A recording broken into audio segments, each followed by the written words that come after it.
ಕರ್ನಾಟಕ ರಾಜ್ಯದಲ್ಲಿ ಸಿದ್ದರಾಮಯ್ಯನವರ ನೇತೃತ್ವದ ಸರ್ಕಾರದ ಈ ಒಂದು ಸಂದರ್ಭದಲ್ಲಿ ಏನಾಗ್ತಿದೆ ಅಂತ ನಮ್ಗೆ ಅರ್ಥ ಆಗ್ತಾ ಇಲ್ಲ. ಇವತ್ತು ರಾಜ್ಯಸಭಾದ ಚುನಾವಣೆ ಆಗತ್ತೆ. ಕಾಂಗ್ರೆಸ್ಸಿನ 3ನೇ ಅಭ್ಯರ್ಥಿ ನಾಸೀರ್ ಹುಸೇನ್ ಗೆಲ್ತಾರೆ. ಆದ್ರೆ ಯಾರು ನಾಸೀರ್ ಹುಸೇನ್ ಜೊತೆ ಅವರ ಬೆಂಬಲಿಗರು ಬಂದಿದ್ದಾರೆ, ವಿಧಾನಸೌಧದಲ್ಲೇ ಪಾಕಿಸ್ತಾನ ಜಿಂದಾಬಾದ್ ಅಂತ ಕೂಗ್ತಾರೆ. ಅದನ್ನು ಪ್ರಶ್ನೆ ಮಾಡಕ್ಕೆ ಹೋದಂತ ಪತ್ರಕರ್ತರಿಗೆ ನಾಸೀರ್ ಹುಸೇನ್ ಆವಾಜ್ ಆಗ್ತಾರೆ. ಅಂದ್ರೆ ಕಾಂಗ್ರೆಸ್ಸಿನ ಮಾನಸಿಕತೆ, ಕಾಂಗ್ರೆಸ್ಸಿನ ಮೆಂಟಾಲಿಟಿ ಇವತ್ತು ಪಾಕಿಸ್ತಾನದ ಪರವಾಗಿದೆ. ಸಿದ್ದರಾಮಯ್ಯನವರು ಮೊನ್ನೆಯಷ್ಟೇ ಸಂವಿಧಾನದ ಒಂದು ಆಚರಣೆಯನ್ನ ಮಾಡಿದ್ರು, ಕಾರ್ಯಕ್ರಮವನ್ನ ಮಾಡಿದ್ರು. ಸಿದ್ದರಾಮಯ್ಯನವರೇ, ನಿಮ್ಗೆ ದೇಶದ ಸಮಗ್ರತೆಯ ಬಗ್ಗೆ, ದೇಶದ ಸಾರ್ವಭೌಮತೆಯ ಬಗ್ಗೆ ಗೌರವ ಇದ್ರೆ, ಸಂವಿಧಾನದ ಮೇಲೆ ನಂಬಿಕೆ ಇದ್ರೆ, ತಕ್ಷಣ ನೀವು ಆ ಪಾಕಿಸ್ತಾನ ಜಿಂದಾಬಾದ್ ಅಂತ ಘೋಷಣೆ ಕೂಗಿದಂತ ಅಪರಾಧಿಗಳನ್ನ, ದೇಶದ್ರೋಹಿಗಳನ್ನ ಬಂಧನ ಮಾಡಬೇಕು.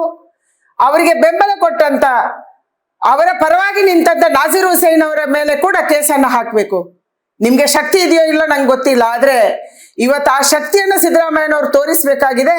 ಯಾಕಂದ್ರೆ ನಮ್ಮ ವಿಧಾನಸೌಧದೊಳಗೆ, ನಮ್ಮ ಶಕ್ತಿ ಕೇಂದ್ರದಲ್ಲಿ ಬಂದು ಪಾಕಿಸ್ತಾನ ಜಿಂದಾಬಾದ್ ಅನ್ನುವಂತ ಘೋಷಣೆ ಕೂಗುವಂತ ಧೈರ್ಯ, ಆ ದಾಷ್ಟ್ಯ ಯಾರಿಗಾದ್ರೂ ಬರುತ್ತೆ ಅಂತಂದ್ರೆ ಅದನ್ನು ನಾವು ಸಹಿಸ್ಕೊಳ್ಳೋದಕ್ಕಾಗೋದಿಲ್ಲ.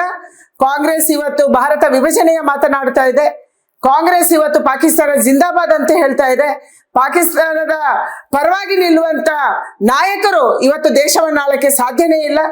ಯಾವುದೇ ಕಾರಣಕ್ಕೆ ಕೂಡ ನಾಸೀರ್ ಹುಸೇನ್ ಅವರನ್ನ ಇವತ್ತು ರಾಜ್ಯಸಭೆಗೆ ಸ್ವೀಕಾರ ಮಾಡಬಾರ್ದು. ಅವರ ಮೆಂಬರ್ಶಿಪ್ ಅನ್ನು ಕೂಡ ಇವತ್ತು ತಗೋಬಾರ್ದು. ಅವರ ಮೆಂಬರ್ಶಿಪ್ಗೆ ಕೂಡ ಯಾವುದೇ ಕಾರಣಕ್ಕೆ ಅಸ್ತಿತ್ವವನ್ನ ಕೊಡಬಾರ್ದು ಅನ್ನುವಂತ ಆಗ್ರಹ ಕೂಡ ನಂದಿದೆ. ಯಾಕಂದ್ರೆ ಯಾರು ಪಾಕಿಸ್ತಾನದ ಪರವಾಗಿ ಯೋಚನೆ ಮಾಡುವಂತವರು ಲೋಕಸಭೆ ರಾಜ್ಯಸಭೆಗೆ ಹೋದ್ರೆ ನಮ್ಮ ದೇಶದ ಪರಿಸ್ಥಿತಿ ಏನು? ಅವರೆಲ್ಲ ಕಮಿಟಿಯಲ್ಲಿ ಇರ್ತಾರೆ, ನಾಳೆ ಎಲ್ಲ ಸ್ಟ್ಯಾಂಡಿಂಗ್ ಕಮಿಟಿಯಲ್ಲಿ ಹೋಗ್ತಾರೆ, ದೇಶದಾದ್ಯಂತ ಹೋಗ್ತಾರೆ. ನಮ್ಮ ದೇಶದ ಮಾಹಿತಿಯನ್ನ ಪಾಕಿಸ್ತಾನಕ್ಕೆ ಕೊಡಲ್ಲ ಅನ್ನುವಂತಕ್ಕೆ ಗ್ಯಾರಂಟಿ ಏನು? ರಾಜ್ಯಸಭಾದ ಸದಸ್ಯರಿಗೆ, ಲೋಕಸಭೆ ಸದಸ್ಯರಿಗೆ ಒಂದು ಗೌರವ ಇದೆ. ಈ ದೇಶದ ಸಾರ್ವಭೌಮತ್ವವನ್ನ, ಈ ದೇಶದ ಸಮಗ್ರತೆಯನ್ನ ಕಾಪಾಡ್ತೀವಿ ಅನ್ನುವಂತ ಪ್ರಮಾಣ ವಚನ ಸ್ವೀಕಾರ ಮಾಡಬೇಕಾಗುತ್ತೆ. ಆದ್ರೆ ಯಾವ ಮಾನಸಿಕತೆಯ ಜನ ಇವತ್ತು ಕಾಂಗ್ರೆಸ್ ಲೋಕಸಭೆಗೆ ಕಳಿಸ್ತಾ ಇದೆ, ರಾಜ್ಯಸಭೆಗೆ ಕಳಿಸ್ತಾ ಇದೆ, ಪಾಕಿಸ್ತಾನದ ಪರವಾಗಿ ನಿಲ್ಲುವಂತ ಮಾನಸಿಕತೆಯನ್ನು ಕಳಿಸಿದ್ರೆ ಈ ದೇಶದ ಭದ್ರತೆಯ ಪರಿಸ್ಥಿತಿ ಏನಾಗ್ಬೋದು? ಇದನ್ನ ಇವತ್ತು ದೇಶದ ಜನ ಯೋಚನೆ ಮಾಡಬೇಕು. ಇದು ನಡೆಯಕ್ಕೆ ಸಾಧ್ಯ ಆಗಿರುವುದು ಸಿದ್ದರಾಮಯ್ಯನವರ ಕೇವಲ ಅಲ್ಪಸಂಖ್ಯಾತರ ಓಲೈಕೆ ಕಾರಣಕ್ಕಾಗಿ. ಅವ್ರಿಗೆ ಇವತ್ತು ಭಯ ಇಲ್ಲ. ಅಲ್ಪಸಂಖ್ಯಾತರು ಯಾರು ಪಾಕಿಸ್ತಾನದ ಪರ ಇದ್ದಾರೆ ಅವರು ವಿಧಾನಸೌಧಕ್ಕೆ ಹೋಗ್ತಾರೆ, ಮುಖ್ಯಮಂತ್ರಿ ಚೇಂಬರ್ಗೆ ಹೋಗ್ತಾರೆ, ಮುಖ್ಯಮಂತ್ರಿ ಮನೆಗಳಿಗೂ ಹೋಗ್ತಾರೆ, ಅಲ್ಲಿ ಅವರಿಗೆ ಬಿರಿಯಾನಿ ಊಟನೂ ಸಿಗುತ್ತೆ.